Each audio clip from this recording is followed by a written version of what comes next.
T-minus 15 seconds. Guidance is internal. 12, 11, 10, 9. Ignition sequence start. 6, 5, 4, 3, 2, 1, 0. All engine running. Liftoff. We have a liftoff. Armstrong reporting the roll and pitch program, which puts Apollo 11 on a proper heading. According to the national census data, a total of 17.8 million households were recorded in South Africa in 2022. Now, this includes families living in formal as well as informal dwellings, which might be built from brick and mortar, tiled or laminated floors, door frames, electricity, and water. So who is building these and who is maintaining them? In Africa Skills Live, we introduce you to Africa Skills Private College, where you can study to qualify as a Red Seal artisan to earn a quality livelihood. Today, we first welcome a bricklaying facilitator, and then we'll introduce you to a host employer, Rubicon Construction. And a little later, I'll chat to Debbie Goeiman, a learner carpenter. Building houses and other infrastructure is the work of artisans. Zandile Nxamagele, you are a bricklaying facilitator at the Africa Skills Ntaka campus in Thembalethu, George. Now, how long is the Africa Skills Bricklaying Artisan course and which modules are covered? Africa Skills Apprenticeship course, when it comes to the bricklaying, is 36 months, which is 3 years. All the modules are broken down into year 1, year 2, and year 3. So one of the modules, especially that will be covering the is theoretical components that will be done in the classroom from 8 to 10 o'clock. Then the practical skills will be done in the workshops where the learner will be simulating the activities. So the learner will be getting a demonstration from the facilitator to demonstrate to them what activities or the job that they are looking forward from them. So the learner will be trained by the SME, the subject matter expert, which is the facilitator, so that they can be able to know what to deliver and to know what to do with the activities. Then the course, as it takes 3 years, after they completed all their program, they will be placed to the host employers to do the WMs off-site with the artisans outside. Fantastic. Now, to which extent is the physical bricklaying course part of the Red Seal qualification? So the practicals that they will be getting now from the trainings, so is where now they will add a value to the Red Seal, because of now with the trainings that they've received from the facilitators, they will be able now to pass their trade test. They will be able now to add a value to their host employers. They will be able now to deliver what they will be required to do as part of their practicals. Fantastic. And what is the practical or the requirements of the job of a bricklayer, and what makes bricklayers special men and women? One of the requirements is now they need to be physically fit. They must be able now to work together with a team and also to work individually. They must be now have their thinking ability. And also one of the main requirements is that they need to know the mathematics, because we are working with calculations. They need to know how to calculate the physical quantities they need to know their material as well that they will be using now for bricklaying. So what makes them special is that the trade itself is so special because they need to be sensitive when it comes to thinking, plan and preparation, because of one of the buildings that they build is so important, because it's going to be occupied by the users of the buildings. So once something goes wrong, it will now result into risk for the users of the building. Fantastic. And what does it mean to prospective bricklayers to also then complete their final trade test at Africa Skills? So one of the requirements, they need to complete their training. Afterwards, now they will be booked for the trade test. They will get the serial number from NAMP.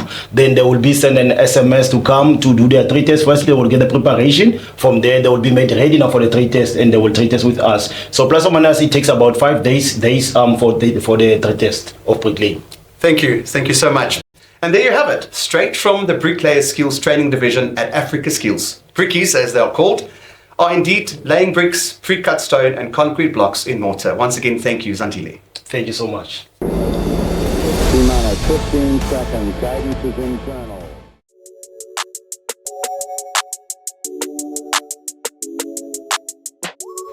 An important and a very special differentiation between artisan training and any academic course is, of course, the essential time spent by Africa Skills learners in a real workplace during any apprenticeship. Theo Wessels, Area Manager, Southern Cape at Rubicon Construction, is joining us to share their role as a host employer to Africa Skills Apprentices. Welcome to you. Thank you. Theo, as we talk about the training of bricklayers and carpenters, what is the need out there for newly qualified artisans in the construction business? Yeah, currently I think there's a big need for qualified bricklayers, plasterers. It's as if the skill is dying over time. So there's actually a big gap for new bricklayers and plasterers to take the area or to take the place in the next construction cycle. I get you. So what can a new apprentice then expect when they are placed out there in the world of work? Yeah, I know some people, they find it difficult to move from one part of their life to the next, from school to the workplace, and from if you're moving from one job to another. So I think it's nice for them to actually go out to site to get a little bit more practical experience and to see how a team work and how they actually need to be disciplined to get the best quality of work. All right. So now when we look at George and its surroundings, it's been a construction hub for quite some time now. Would you recommend it as a work or a study place to gain experience for anyone that would be interested in this specific industry? Yeah, I must say in George, we've got a lot of projects currently running. So there's a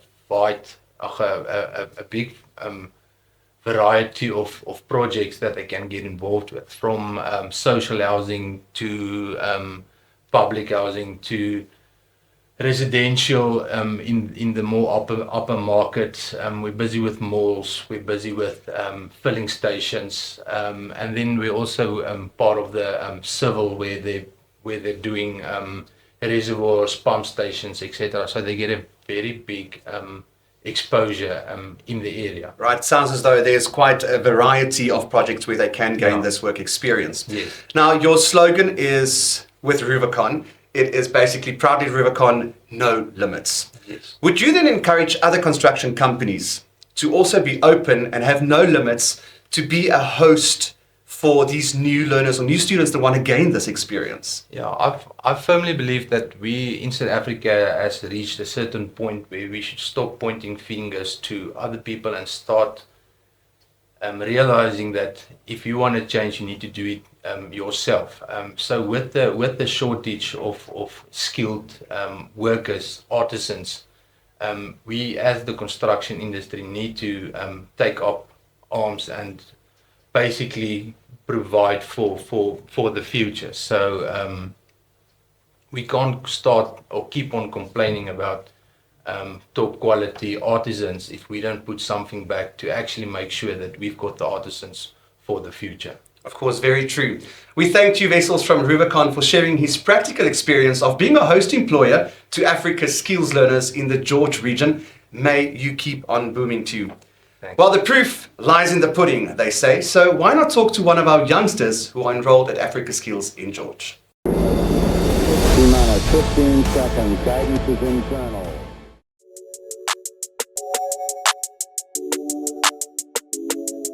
Welcome to Africa Skills Live, Debbie Goeiman. Debbie, you are currently a learner carpenter. Where were you born, and when did you discover that you have a passion for carpentry? Well, as a child, I loved DIY with Rian. Never would have imagined that I'd end up where I am today. So I was basically born in George, moved to Mossel Bay. So in 2020, I left my job. And to be honest with you, mentally I wasn't in a good place. So I went through things, went to therapy, etc. And there was this one specific day when I came across a video on Instagram. So the guy was busy doing cupboards, and there was that sense of calmness that came over me, weird but satisfying. And the day after, I actually started doing some research. So that brought me to a point where I was like, okay, this can be me. And yeah, so I made contact with Marnus, and at that point in time, they didn't take any students. So a couple of months later, I just felt like, no, I have to contact these people. I can't just sit at home. And so the day I decided I'm mailing them, I got a phone call from Joyce, and I was like, wow. So yeah, the week after, I actually started my class. Yeah, just like that. Just like that. Just like I that. think what I hear from you is that true passion and a true calling definitely makes you feel alive. And that's what happened to you. Now, for how long have you been studying, and what exactly are you learning? So I've been studying for 18 months now. I've done my theory for 6 months. Next week it will be a year that I'm in my practical. So theory I've completed for my first 6 months. I've done roofing, and then I moved on to ceilings and doors. So I'm at that now. Oh, that's fantastic. Now, what does the practical and the workplace experience at Africa Skills mean to you? So when you're doing your practical in college, they will show you a certain way of doing things. And then once you get out on site, you will see that this carpenter does the specific task in this way, the other one does it that way. And it's your job to take it all in, find what's easy for you, what is faster for you and comfortable for you. So steal with the eye if you can steal with the eye. Make it all about you. Of course, yes. Now, what would you like to do with your Red Seal Carpenter Artisanship qualification once you qualify? Well, at first, I was fine with just being a normal qualified carpenter. But within the first 6 months, I felt like, hey, I'm going to start my own business. But then it is sort of still there.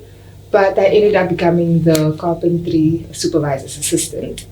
So that gave me a different point of view of construction. So I actually want to go further in project management. I've got a feeling you're going to go very far, Debbie. Thank you so much for sharing your remarkable journey with us. Now, remember, Africa Skills in South Africa is not based in George only. You may in fact enroll at any of the campuses in George, Centurion, Gauteng, the Northwest, or at Pofadder in the Northern Cape. Always feel free to visit the website at www.africaskills.co.za or find Africa Skills on Facebook or Instagram. Offering more than 20 artisanship qualifications, Africa Skills Private College is committed to get you as career ready as you can through practical experience and theoretical knowledge, training and trade testing. As part of the National UXI Artisan Development Group and with subject matter experts and the latest equipment and knowledge on hand, Africa Skills is accredited with QCTO and CETAs ensuring high quality trade qualifications. Interested in developing your passion into a well-paid career? Contact Africa Skills to get qualified with an internationally recognized qualification. Thanks for being on the journey with Africa Skills. Looking forward to seeing you next time round on the way to launching your career ready training. See you back in the workshop soon. T-minus 15 seconds. Guidance is internal. Why choosing Africa Skills as your preferred training provider in South Africa? Because if you study with us, you can get a permanent job. We've got a success rate of placing students of 89% in a permanent position. T-minus 15 seconds. Guidance is internal. 12, 11, 10, 9. Ignition sequence start. 6, 5, 4, 3, 2, 1, 0. All engine running. Liftoff. We have a liftoff. Armstrong reporting the roll and pitch program, which puts Apollo 11 on a proper